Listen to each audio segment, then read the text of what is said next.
La résurrection.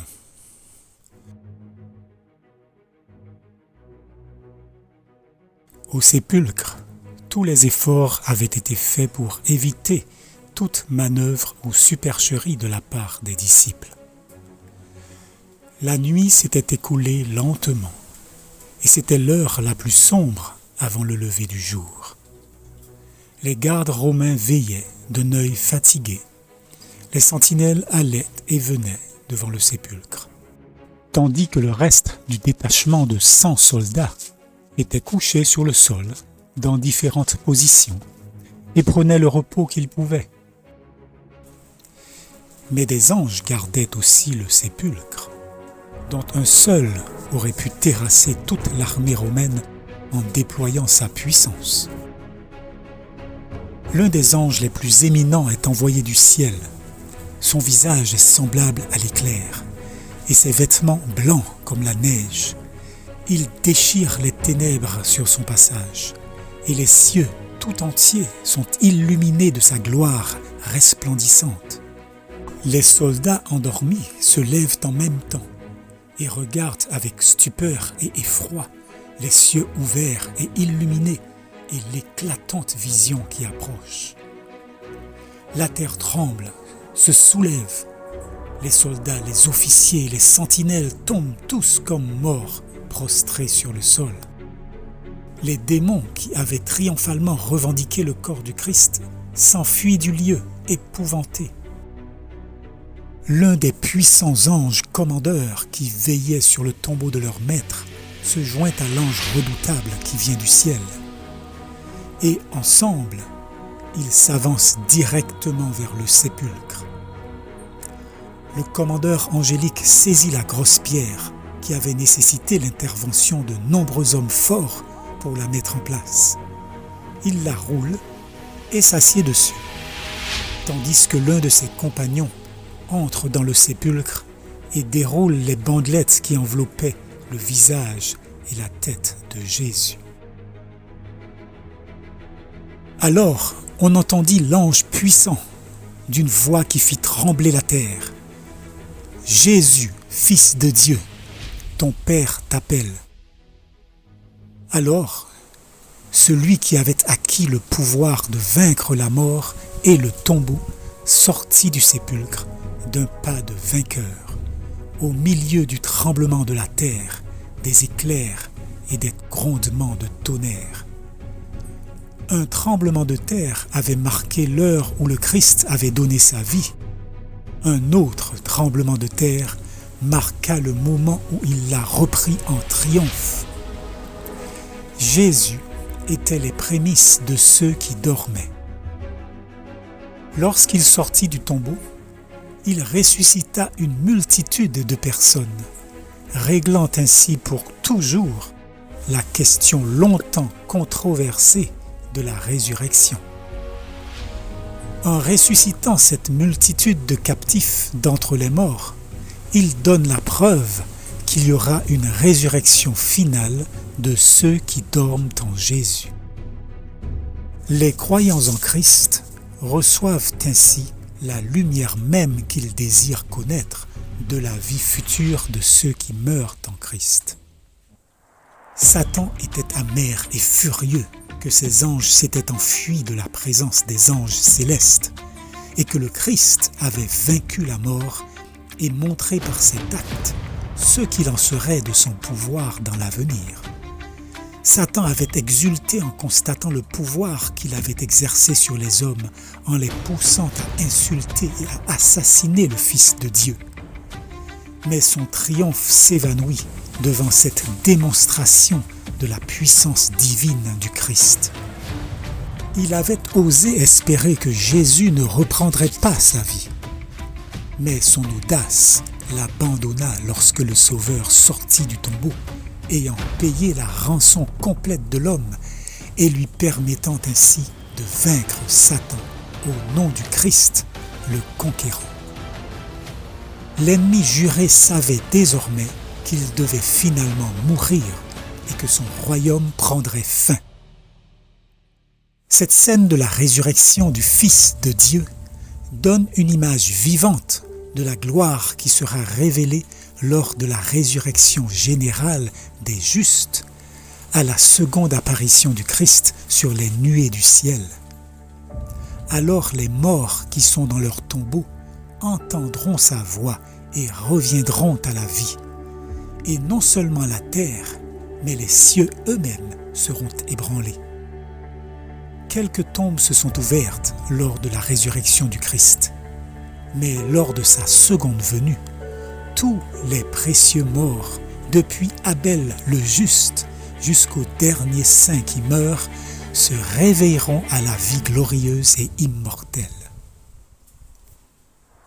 Si les soldats se trouvant près du sépulcre furent à ce point saisis de terreur à l'aspect d'un seul ange revêtu de lumière et de force céleste, qu'ils tombèrent à terre comme morts, comment ses ennemis se tiendront-ils devant le Fils de Dieu lorsqu'il viendra avec puissance et grande gloire, accompagné de 10 000 fois 10 000 et de milliers d'anges des parvis du ciel? Alors la terre s'agitera comme un ivrogne et sera enlevée comme une chaumière. Les éléments seront embrasés et les cieux seront roulés comme un parchemin. À la mort de Jésus, les soldats avaient vu la terre enveloppée de profondes ténèbres en plein midi. Mais à la résurrection, ils virent la resplendissante apparition des anges illuminant la nuit, et ils entendirent les habitants du ciel chanter avec une grande joie et un grand triomphe. Tu as vaincu Satan et les puissances des ténèbres. Tu as englouti la mort dans la victoire. Et j'entendis dans le ciel une voix forte qui disait : Maintenant est venu le salut et la force, le règne de notre Dieu et la puissance de son Christ. Car il a été précipité, l'accusateur de nos frères, celui qui les accusait devant notre Dieu jour et nuit. La chute de Satan en tant qu'accusateur des frères dans le ciel a été accomplie par la grande œuvre du Christ qui a donné sa vie. Malgré l'opposition persistante de Satan, le plan de la rédemption s'accomplissait. L'homme était considéré comme ayant suffisamment de valeur pour que le Christ sacrifie sa vie pour lui. Satan, sachant que l'empire qu'il avait usurpé lui serait finalement arraché, était déterminé à ne ménager aucun effort pour détruire le plus grand nombre possible des créatures que Dieu avait créées à son image. Il haïssait l'homme parce que le Christ avait manifesté à son égard un amour et une pitié si miséricordieux, et il se préparait maintenant à exercer sur lui toutes les formes de tromperie susceptibles de le perdre. Il poursuivit sa course avec plus d'énergie à cause de sa propre condition désespérée. Le Christ est venu sur terre pour défendre la loi de son Père, et sa mort montre l'immuabilité de cette loi. Mais Satan impose à l'homme le mensonge selon lequel la loi de Dieu a été abolie par la mort du Christ. Et il conduit ainsi de nombreux chrétiens professant la foi à transgresser les commandements du Père, alors qu'ils prétendent être dévoués à son Fils. Le monde chrétien ne connaît pas suffisamment l'histoire de Satan et le terrible pouvoir qu'il exerce. Beaucoup le considèrent comme un être imaginaire. Cependant, il s'est insinué dans l'esprit populaire. Il influence les gens. Il prend le rôle d'un ange de lumière. Il rassemble ses forces, entraîné comme un général habile. Il a acquis une profonde connaissance de la nature humaine et peut être logique, philosophique ou hypocritement religieux.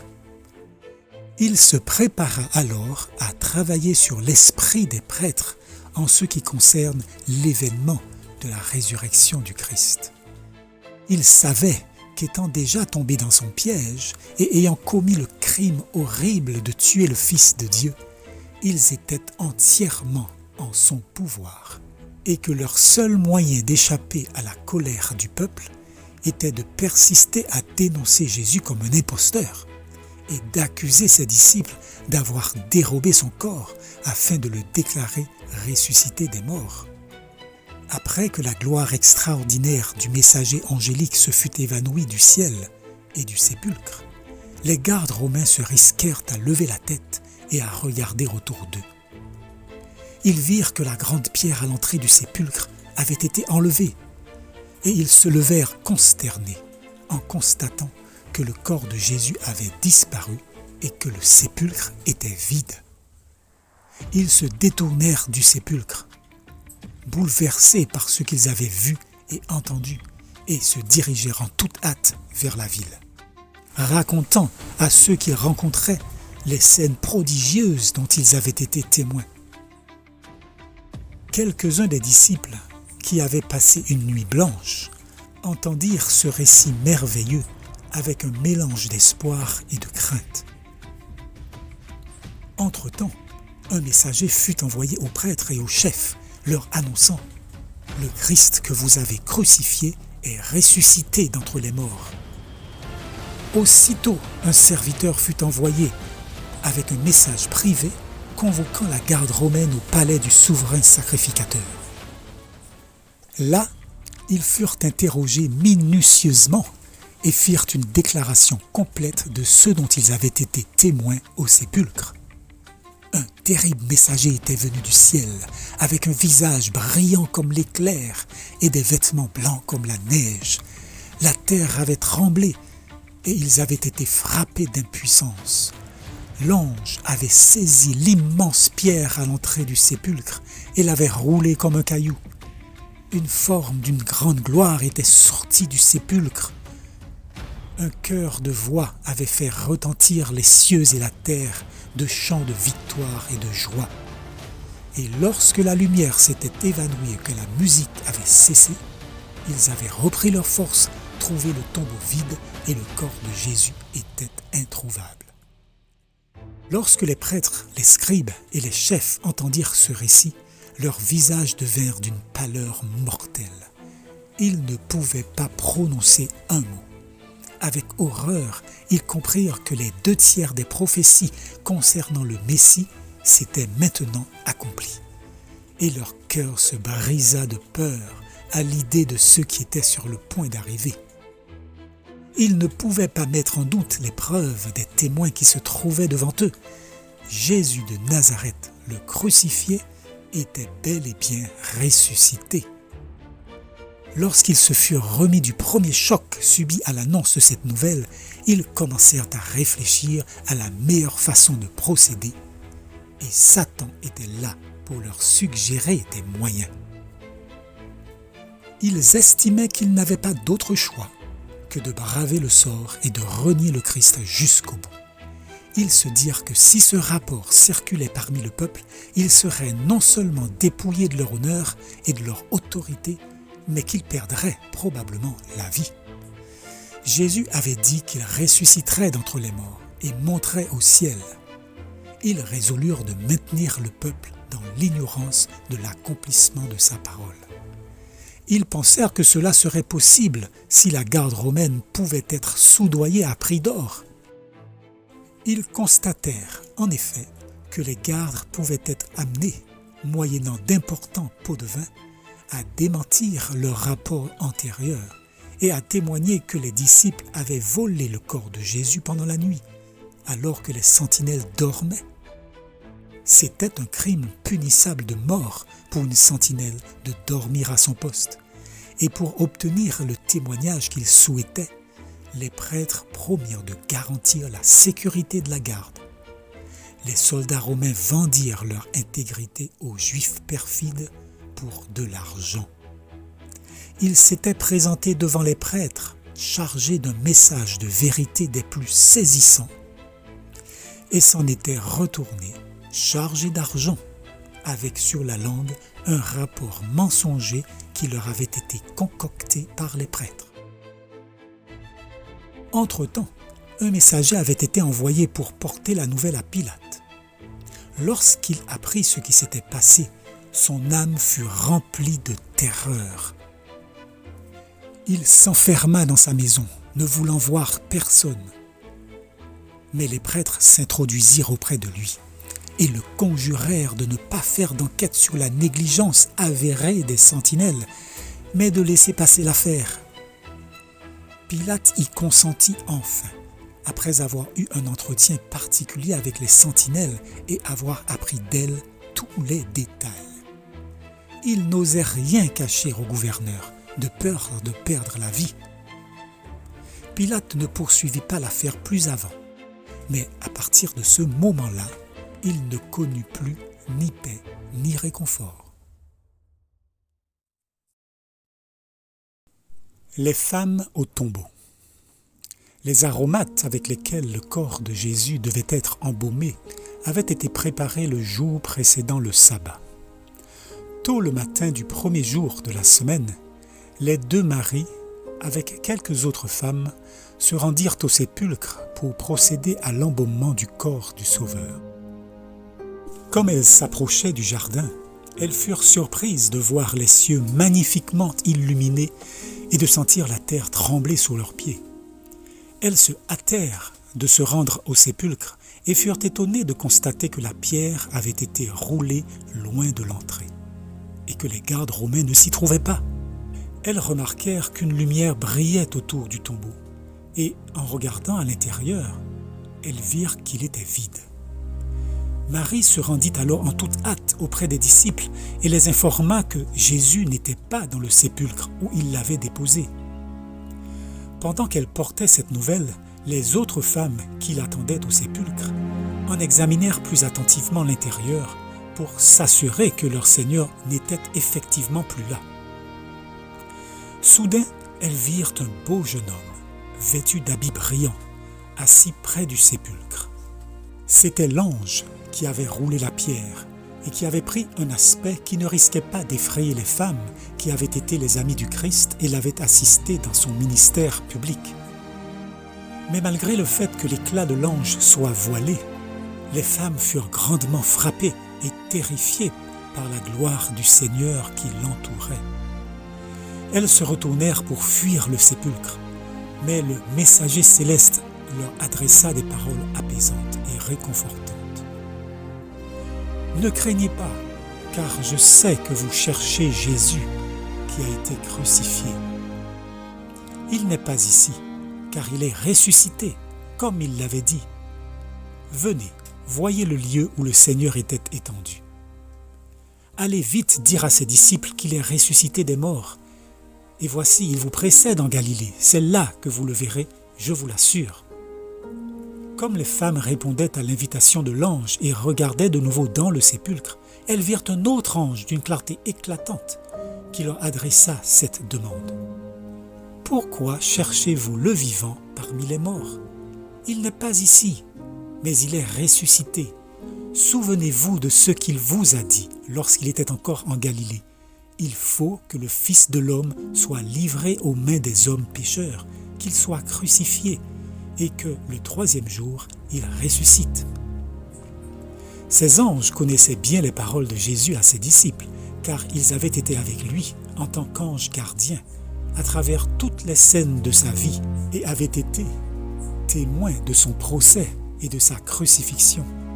Avec sagesse et tendresse, les anges rappelèrent aux femmes les paroles de Jésus, les avertissant à l'avance de sa crucifixion et de sa résurrection. Les femmes comprirent alors pleinement les paroles de leur maître, qui, à l'époque, leur étaient restées voilées de mystère. Elles reprirent espoir et courage. Jésus avait déclaré qu'il ressusciterait d'entre les morts, et il avait fondé ses revendications en tant que Fils de Dieu, Rédempteur du monde, sur sa future résurrection d'entre les morts. Marie, qui avait découvert la première que le tombeau était vide, se précipita vers Pierre et Jean et leur annonça que le Seigneur avait été enlevé du sépulcre et qu'elle ne savait où on l'avait déposé. À ces mots, les disciples se précipitèrent tous deux vers le sépulcre et le trouvèrent tel que Marie l'avait dit. Le corps de leur maître n'y était plus, et il ne s'y trouvait plus que les bandelettes de lin. Pierre était perplexe, mais Jean crut que Jésus était ressuscité d'entre les morts, comme il le leur avait annoncé. Il ne comprenait pas les Écritures de l'Ancien Testament qui enseignaient que le Christ devait ressusciter d'entre les morts, mais la conviction de Jean était fondée sur les paroles de Jésus lui-même lorsqu'il était encore avec eux. Les disciples quittèrent le sépulcre et rentrèrent chez eux. Mais Marie ne pouvait supporter de partir alors que l'incertitude régnait sur ceux qui étaient devenus le corps de son Seigneur. Comme elle se tenait là, en sanglots, elle se baissa pour regarder encore une fois dans le sépulcre. Et voici, il y avait 2 anges, vêtus de blanc. Ils avaient revêtu une apparence humaine, et Marie ne les reconnut pas comme des êtres célestes. L'un était assis à la place où avait reposé la tête de Jésus, et l'autre à la place de ses pieds. Ils s'adressèrent à Marie en ces termes. « Femme, pourquoi pleures-tu » Elle leur dit, « Parce qu'ils ont enlevé mon Seigneur, et que je ne sais pas où ils l'ont mis. » Devant le sépulcre ouvert et la disparition du corps de son maître, il était difficile pour Marie d'être consolée. Dans son abîme de chagrin, elle ne remarque pas l'aspect céleste de ceux qui s'adressent à elle. Comme elle se détournait pour pleurer, une autre voix lui demanda, « Femme, pourquoi pleures-tu? Qui cherches-tu » Ses yeux étaient tellement aveuglés par les larmes qu'elle n'observa pas la personne qui lui parlait, mais elle s'empara immédiatement de l'idée d'obtenir de son interrogateur des informations sur l'endroit où se trouvait le corps de son maître. Elle pensa que son interlocuteur pouvait être celui qui avait la charge du jardin, et elle s'adressa à lui en le suppliant. « Monsieur, si vous l'avez enlevé, dites-moi où vous l'avez déposé et je me chargerai de l'emporter. » Elle sentait que si elle pouvait seulement prendre possession du précieux corps crucifié de son Sauveur, ce serait une grande consolation pour son chagrin. Elle pensait que si le tombeau de cet homme riche était considéré comme un lieu trop honorable pour son Seigneur, elle lui fournirait elle-même une place. Sa grande angoisse était de le trouver afin de lui donner une sépulture honorable. Mais voilà que la voix de Jésus lui-même résonne à ses oreilles stupéfaites. Il lui dit « Marie !» Instantanément, ses larmes furent balayées et celui qu'elle croyait être le jardinier se révéla devant elle. C'était Jésus. Dans sa joie, elle oublia un instant qu'il avait été crucifié. Elle tendit les mains vers lui en disant « Rabouni !» Jésus dit alors « Ne me touche pas, car je ne suis pas encore monté vers mon Père. Mais va vers mes frères et dis-leur, je monte vers mon Père et votre Père, vers mon Dieu et votre Dieu. » Jésus refusa de recevoir l'hommage de son peuple tant qu'il ne saurait pas que son sacrifice avait été accepté par le Père, et tant qu'il n'aurait pas reçu de Dieu lui-même l'assurance que son expiation pour les péchés de son peuple avait été pleine et entière, afin que par son sang, il puisse obtenir la vie éternelle. Jésus monta immédiatement au ciel et se présenta devant le trône de Dieu, portant sur son front, ses mains et ses pieds les marques de la honte et de la cruauté. Mais il refusa de recevoir la couronne de gloire et la robe royale, et il refusa également l'adoration des anges, comme il avait refusé l'hommage de Marie, jusqu'à ce que le Père lui signifie que son offrande était acceptée. Il avait aussi une demande à formuler concernant ses élus sur terre. Il souhaitait que soit clairement définie la relation que ces rachetés devraient entretenir par la suite avec le ciel et avec son Père. Son Église devait être justifiée et acceptée avant qu'il ne puisse accepter les honneurs célestes. Il déclara que sa volonté était que là où il était, là soit son Église. S'il devait avoir la gloire, son peuple devait la partager avec lui. Ceux qui souffrent avec lui sur terre doivent finalement régner avec lui dans son royaume.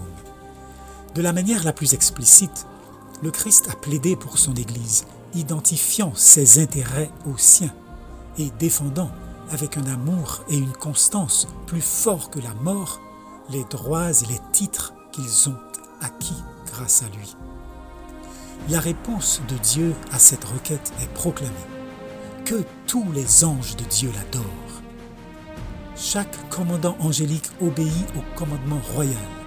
Et digne est l'agneau qui a été immolé et qui vit de nouveau en triomphateur. Résonne et résonne encore dans tout le ciel. La multitude innombrable des anges se prosterne devant le Rédempteur. La demande du Christ est exaucée. L'Église est justifiée par lui, son représentant et son chef.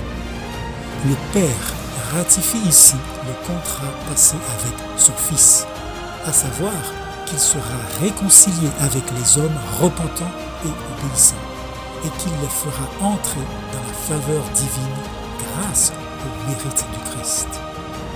Le Christ garantit qu'il rendra un homme plus précieux que leur fin, un homme plus précieux que le coin d'or d'Ophir. Tout pouvoir au ciel et sur la terre est maintenant donné au prince de la vie. Cependant, il n'oublie pas un instant ses pauvres disciples dans un monde pécheur, mais il se prépare à revenir vers eux pour leur communiquer sa puissance et sa gloire. C'est ainsi que le Rédempteur de l'humanité, par le sacrifice de lui-même, a relié la terre au ciel et l'homme fini au Dieu infini.